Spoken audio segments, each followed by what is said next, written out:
एक गांव में एक ब्राह्मण रहता था और उनके एक पुत्री थी जिसका नाम स्वाति था। ब्राह्मण जगदम्बे माँ के बहुत बड़े भगत थे और नवरात्रे चल रहे थे। ब्राह्मण हर रोज जगदम्बे माँ की पूजा किया करते थे और अपनी पुत्री को भी पूजा में साथ बैठाते थे।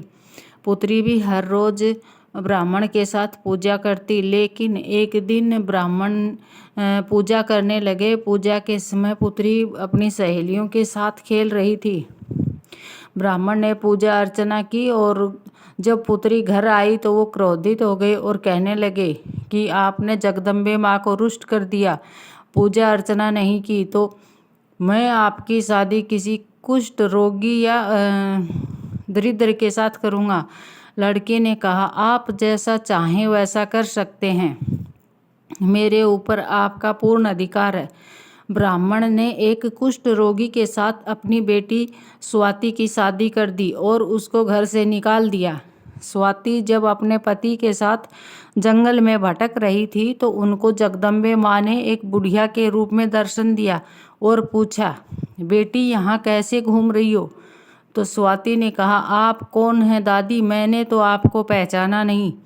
तो जगदम्बे माँ ने कहा, बेटी पिछले जन्म में तू एक शूद्र की पत्नी थी और उसने बहुत बड़ा पाप किया था। उसने किसी के घर में चोरी की थी और जब तुम दोनों को पुलिस ने पकड़ के जेल में डाल दिया था तो नवरात्रे चल रहे थे और तुम्हें 9 दिन तक न दाना दिया न पानी, तुमने कुछ खाया पिया नहीं था।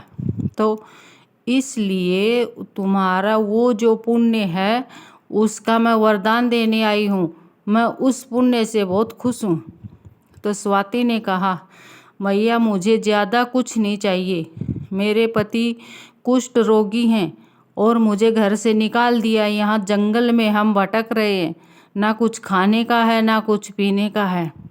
तो माता ने कहा, बेटी तुम्हारा एक दिन का दान पुण्य अर्पण करो, तुम्हारे पति ठीक हो जाएंगे।